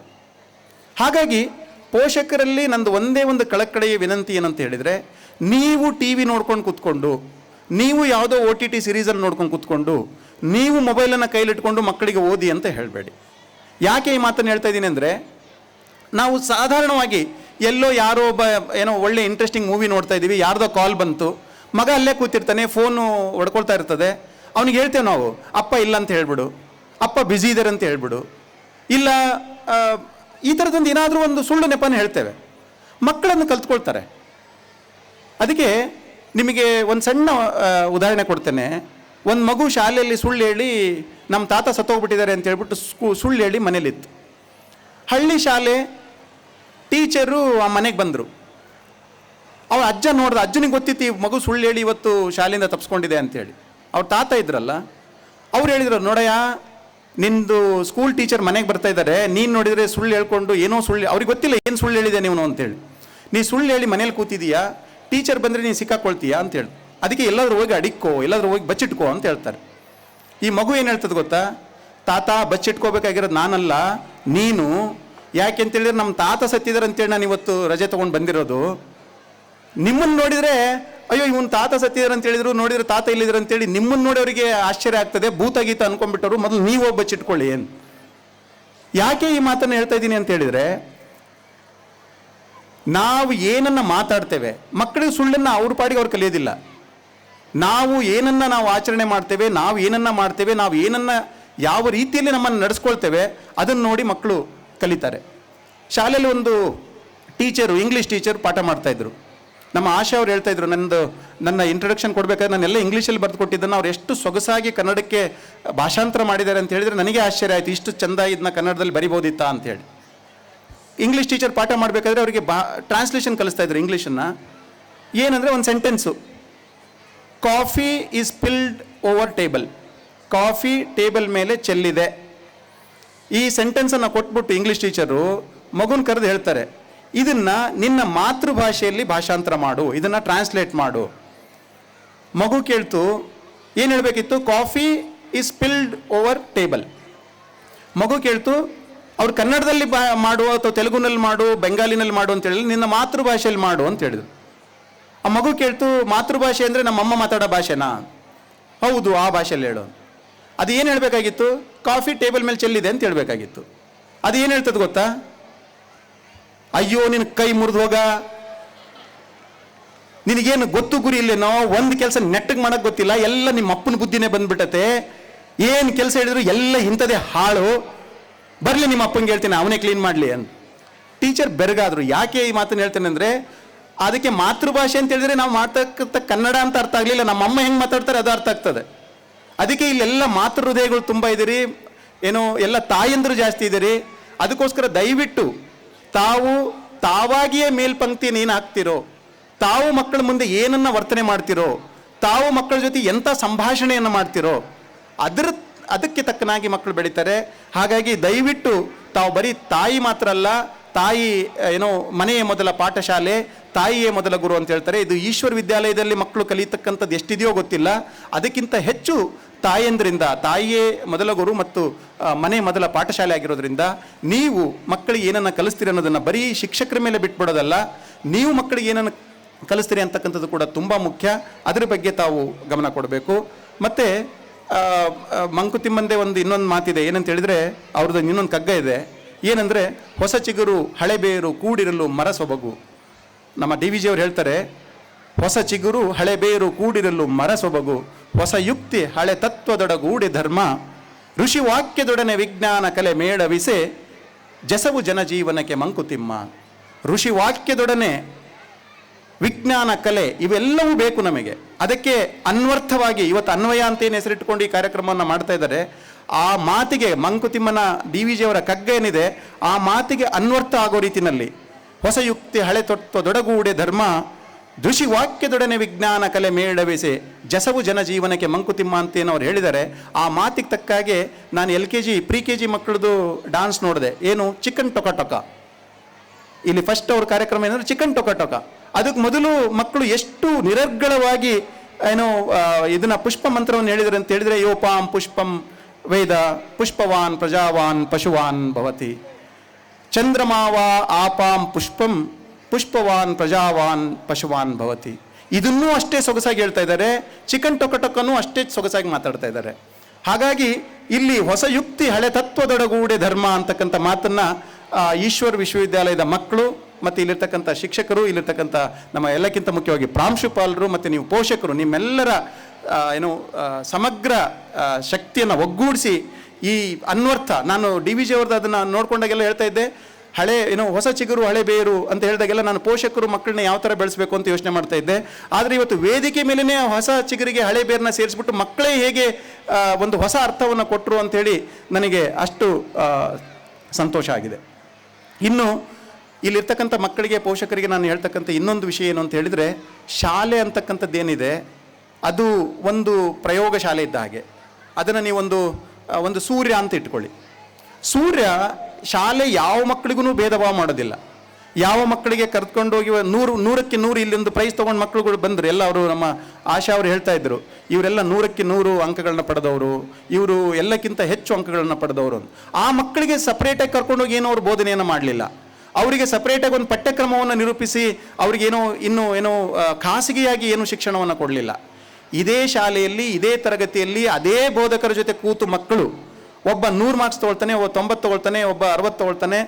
ಯಾಕೆ ಅಂತ ಹೇಳಿದರೆ ಶಾಲೆ ಅಂತಕ್ಕಂಥದ್ದು ಒಂದು ಸೂರ್ಯ ಇದ್ದ ಹಾಗೆ ಅಷ್ಟೇ. ಅದು ಒಂದು ಶಾಖ, ಅದೊಂದು ಕಾವಿದ್ದ ಹಾಗೆ. ನೀವು ಹಳ್ಳಿಗಳಲ್ಲಿ ನೋಡಿರ್ಬೋದು, ಕೋಳಿ ಕಾವು ಕೊಟ್ಟರೆ ಅದರಿಂದ ಹೇಗೆ ಮರಿ ಆ ಕಾವಿಂದ ಮರಿ ಮೊಟ್ಟೆಯಿಂದ ಮರಿ ಹೊರಗೆ ಬರ್ತದೆ. ಅದೇ ಥರ ಲ್ಯಾಬಲ್ಲಿ ಹ್ಯಾಚರೀಸ್ ಅಂತ ಹೇಳ್ತೇವೆ. ಆ ಹ್ಯಾಚರಿನಲ್ಲಿ ಅದ್ರದ್ದು ಕೆಲಸ ಏನಂತ ಹೇಳಿದ್ರೆ ಬರೀ ಶಾಖ ಕೊಡೋದಷ್ಟೇ, ಕಾವು ಕೊಡೋದು. ನೀವು ಅದರಲ್ಲಿ ಪಾರಿವಾಳದ ಮೊಟ್ಟೆ ಇಟ್ಟರೆ ಪಾರಿವಾಳ ಹೊರಗೆ ಬರ್ತದೆ, ನವಿಲಿನ ಮೊಟ್ಟೆ ಇಟ್ಟರೆ ನವಿಲು ಹೊರಗೆ ಬರ್ತದೆ, ಗಿಳಿ ಮೊಟ್ಟೆ ಇಟ್ಟರೆ ಗಿಳಿ ಹೊರಗೆ ಬರ್ತದೆ. ಹಾಗಾಗಿ ನಮಗೊಂದು ಅರಿವು ಏನಿರಬೇಕು ಅಂತ ಹೇಳಿದರೆ, ನಾವು ನನ್ನ ಮಗ ಅವನ ಮಗ 100 ಮಾರ್ಕ್ಸ್ ತಗೊಂಡ, ಇವನ ಮಗ 92 ಮಾರ್ಕ್ಸ್ ತಗೊಂಡ, ನನ್ನ ಮಗ ಬರೀ 75 ಮಾರ್ಕ್ಸ್ ತಗೊಂಡ ಅಂತ ಹೇಳೋ ಬದಲು ಶಾಲೆಯಲ್ಲಿ ಕೊಟ್ಟಂಥ ಕಾವನ್ನು ಬೆಳೆಸ್ಕೊಂಡು ನನ್ನ ಮಗ ಗಿಳಿ ಆದ್ನೋ, ಪಾರಿವಾಳ ಆದ್ನೋ, ಗೊರವಂಕ ಆದ್ನೋ, ಕೋಗಿಲೆ ಆದ್ನೋ, ನವಿಲ ಆದ್ನೋ ಅಂತಕ್ಕಂಥದ್ದನ್ನು ಅದರ ಒಳಗಡೆ ಇರ್ತಕ್ಕಂಥ ಸತ್ವ ಏನಿದೆ ಅಂತಕ್ಕಂಥದ್ದನ್ನು ನಾವು ಫಸ್ಟ್ ಅರ್ಥ ಮಾಡ್ಕೋಬೇಕು. ಶಾಲೆ ಯಾರಿಗೂ ಕೂಡ ತಾರತಮ್ಯವನ್ನು ಮಾಡಲಿಕ್ಕೆ ಸಾಧ್ಯ ಇಲ್ಲ. ಆದರೆ ನನ್ನ ಮಗು, ಯಾಕೆಂತೇಳಿ ಲೋಕೋ ಭಿನ್ನ ರುಚಿ, ಲೋಕ ಅಂತ ಹೇಳಿದ್ಮೇಲೆ ಇಟ್ಸ್ ಫುಲ್ ಆಫ್ ಡೈವರ್ಸಿಟಿ. ಆ ಡೈವರ್ಸಿಟಿಯನ್ನು ಅರ್ಥ ಮಾಡಿಕೊಂಡು ನಾವು ಈಗ ನೋಡಿ, ನೀವೊಂದು ಆಲೂಗೆಡ್ಡೆನ ನೀರಿಗೆ ಹಾಕಿ ಕುದಿಸಿ ಅದು ಸಾಫ್ಟ್ ಆಗ್ತದೆ. ಮೊದಲು ಹಸಿಯಾಗಿದ್ದಾಗ ಗಟ್ಟಿಯಾಗಿದ್ದು ಕುದ್ದ ಮೇಲೆ ಸಾಫ್ಟ್ ಆಗ್ತದೆ. ಮೊಟ್ಟೆನ ನೀರಿಗೆ ಹಾಕಿ ಕುದಿಸಿ ಮೊದಲು ನೀರಾಗಿದ್ದು ಗಟ್ಟಿ ಆಗ್ತದೆ. ಅಲ್ಲಿ ಕುದಿತಕ್ಕಂಥ ನೀರು ಭೇದ ಭಾವ ಮಾಡಿಲ್ಲ, ಅದು ಕುದಿತಾನೇ ಇದೆ. ನೀವು ಆಲೂಗೆಡ್ಡೆ ಹಾಕಿದರೆ ಅದು ಸಾಫ್ಟ್ ಆಯಿತು, ಮೊಟ್ಟೆ ಹಾಕಿದರೆ ಅದು ಗಟ್ಟಿ ಆಯಿತು. ಅದಕ್ಕೊಂದಿಷ್ಟು ನೀವು ಕಾಫಿ ಬೀಜ ಹಾಕಿದರೆ ಇಡೀ ನೀರನ್ನು ಕಾಫಿಮಯವಾಗಿ ಒಂದು ಅದರಲ್ಲೊಂದು ಮೆಹಕ್, ಅದರಲ್ಲೊಂದು ಘಮವನ್ನು, ಕಾಫಿಯ ಘಮವನ್ನು ತಂದು ಕೊಡ್ತದೆ. ಅಲ್ಲಿ ನೀರಿಂದೇನು ತಪ್ಪಿಲ್ಲ, ಶಾಲೆ ಅಂತಕ್ಕಂಥದ್ದು ಆ ನೀರಿದ್ದ ಹಾಗೆ. ನಿಮ್ಮ ಮಗು ಕಾಫಿ ಬೀಜನೋ, ಮೊಟ್ಟೆನೋ, ಆಲೂಗೆಡ್ಡೆಯೋ ಅಥವಾ ಅದರ ಒಳಗಿರ್ತಕ್ಕಂಥ ತತ್ವ ಅಥವಾ ಸತ್ವ ಏನಿದೆ ಅದಕ್ಕೆ ತಕ್ಕ ಹಾಗೆ ಅದು ಒಂದು ಸಾಫ್ಟ್ ಆಗ್ತದೆ, ಇಲ್ಲ ಅದು ಹಾರ್ಡ್ ಆಗ್ತದೆ, ಅಥವಾ ಇಲ್ಲ ಅದು ತನ್ನೆಲ್ಲ ಘಮವನ್ನು ನೀರಿಗೆ ಬಿಟ್ಟು ಆ ನೀರಿನ ತತ್ವವನ್ನೇ ಕಳೆದುಬಿಟ್ಟು ಅದನ್ನು ಕಾಫಿ ಮಾಡ್ತಕ್ಕಂಥ ಶಕ್ತಿಯನ್ನು ಪಡ್ಕೊಳ್ತದೆ. ಹಾಗಾಗಿ ನಾವು ನನ್ನ ಮಗುವಿನಲ್ಲಿ ಏನಿದೆ, ಅವನು ಬರೀ ಶಾಲೆಯ ವಿದ್ಯಾರ್ಥಿ ಅಂತ ತಿಳ್ಕೊಳ್ಳೋದು ಅಷ್ಟೇ ಅಲ್ಲದೆ ನನ್ನ ಮಗುವಿನ ಸತ್ವ ಏನು, ನನ್ನ ಮಗುವಿನಲ್ಲಿರ್ತಕ್ಕಂಥ ಒಳ ಸತ್ವ ಏನು ಅಂತಕ್ಕದನ್ನು ಅರ್ಥ ಮಾಡಿಕೊಂಡು ಅದರ ಪ್ರಕಾರ ನಮ್ಮ ಮಕ್ಕಳನ್ನು ನಾವು ಬೆಳೆಸಬೇಕಾಗ್ತದೆ. ನಾವು ಹೇಳ್ತೇವೆ, ಯಾವಾಗಾದರೂ ರಾಮಾಯಣದ ಕಥೆಯನ್ನು ಹೇಳಬೇಕಾದ್ರೆ ಹೇಳ್ತೇವೆ, ಶೋಕ ಶ್ಲೋಕತ್ತಮಗಾಯ, ಅಂದರೆ ಶೋಕವೇ ಶ್ಲೋಕವಾಗಿ ಹೊರಹೊಮ್ಮಿತು. ರಾಮಾಯಣ ಹೇಗೆ ಶುರುವಾಯಿತು ಅಂತ ಹೇಳಿದರೆ, ವಾಲ್ಮೀಕಿ ಋಷಿಗಳು ಒಂದು ಕ್ರೌಂಚ ಪಕ್ಷಿಗಳನ್ನು ಒಂದು ಸಾವನ್ನು ನೋಡಿಬಿಟ್ಟು ಆ ಸಾವಿನಲ್ಲಿ ಮಾಡಿದಂಥ ಉದ್ಗಾರ ಏನಿದೆ ಆ ಶ್ಲೋಕ ಅಲ್ಲಿಂದ ಮುಂದೆ ರಾಮಾಯಣ ಆಗಿ ಮುಂದುವರಿತು. ಶ್ಲೋಕ ಶೋಕತ್ವಮಗಮಯ, ಅವರ ಶೋಕ, ಅವರ ದುಃಖ ಶ್ಲೋಕವಾಗಿ ಹೊರಹೊಮ್ಮಿತು ಅಂತಕ್ಕಂಥ ಮಾತನ್ನು ಹೇಳ್ತೇವೆ. ಆದರೆ ಎಲ್ಲ ಪಕ್ಷಿಗಳು, ಎಷ್ಟು ಪಕ್ಷಿಗಳನ್ನ ನಾವು ಸಾಯೋದು ಕಂಡವರೆಲ್ಲ ವಾಲ್ಮೀಕಿಯಾಗಿ ರಾಮಾಯಣವನ್ನು ಬರೆದಿಲ್ಲ. ಬುದ್ಧನ ಬಗ್ಗೆ ಹೇಳಬೇಕಾದ್ರೆ ನಾವು ಹೇಳ್ತೀವಿ, ಅವನು ಶುದ್ಧೋಧನನ ಮಗನಾಗಿ ಅಂಥ ದೊಡ್ಡ ಅರಮನೆಯಲ್ಲಿ ಅಷ್ಟು ಅಂದಿನ ಸಮಾಜದ ವಿಶ್ವದ ಸುಂದರಿಯನ್ನು ಮದುವೆಯಾಗಿ ಅವನಿಗೆ ಒಬ್ಬ ರಾಹುಲ್ ಅಂತ ಮಗ ಇದ್ದ ಮೇಲೆ ಕೂಡ ಅವನ ಅರಮನೆಯನ್ನು ಬಿಟ್ಟು ಅರಸುತನವನ್ನು ಬಿಟ್ಟು ಸಾಮ್ರಾಜ್ಯವನ್ನು ಬಿಟ್ಟು ಎಲ್ಲವನ್ನ ಬಿಟ್ಟು ಅವನು ಹೊರಟು ಬುದ್ಧನಾದಾಗ ನಾವು ಅಂದಿದ್ದೇನು, ಅವನೊಬ್ಬ ವೃದ್ಧನನ್ನು ನೋಡ್ದ, ಅವನೊಬ್ಬ ರೋಗಿಯನ್ನು ನೋಡ್ದ, ಅವನೊಬ್ಬ ಭಿಕ್ಷುಕನನ್ನು ನೋಡ್ದ, ಅದರಿಂದ ಅವನು ವೈರಾಗ್ಯ ಬಂತು ಅಂತ. ಪ್ರಶ್ನೆ ಅದಲ್ಲ. ನಾವು ಎಷ್ಟೊಂದು ಜನ ವೃದ್ಧರನ್ನು ನೋಡಿಲ್ಲ, ಎಷ್ಟು ಜನ ರೋಗಿಗಳನ್ನು ನೋಡಿಲ್ಲ, ಎಷ್ಟು ಸಾವನ್ನು ಕಂಡಿಲ್ಲ, ಆದರೆ ನಾವೆಲ್ಲ ಬುದ್ಧರಾಗ್ಲಿಕ್ಕೆ ಸಾಧ್ಯವಾಯ್ತಾ? ಎಷ್ಟು ಆ್ಯಪಲ್ ಬಿದ್ದಿದ್ರಿಂದ ಗ್ರಾವಿಟೇಷನ್ ಫೋರ್ಸನ್ನು ನ್ಯೂಟನ್ ಏನು ಕಂಡುಹಿಡಿಯಲಿಲ್ಲ. ಹಾಗಿದ್ರೆ ನೀವು ಹಿಮಾಚಲಕ್ಕೆ ಹೋದರೆ, ಕಾಶ್ಮೀರ್ಗೆ ಹೋದರೆ ದಿನಾಲೂ ಎಷ್ಟೊಂದು ಆ್ಯಪಲ್ಗಳು ಬೀಳ್ತವೆ, ಎಲ್ಲರೂ ನ್ಯೂಟನ್ ಆಗ್ಲಿಕ್ಕೆ ಸಾಧ್ಯವಾಯ್ತಾ?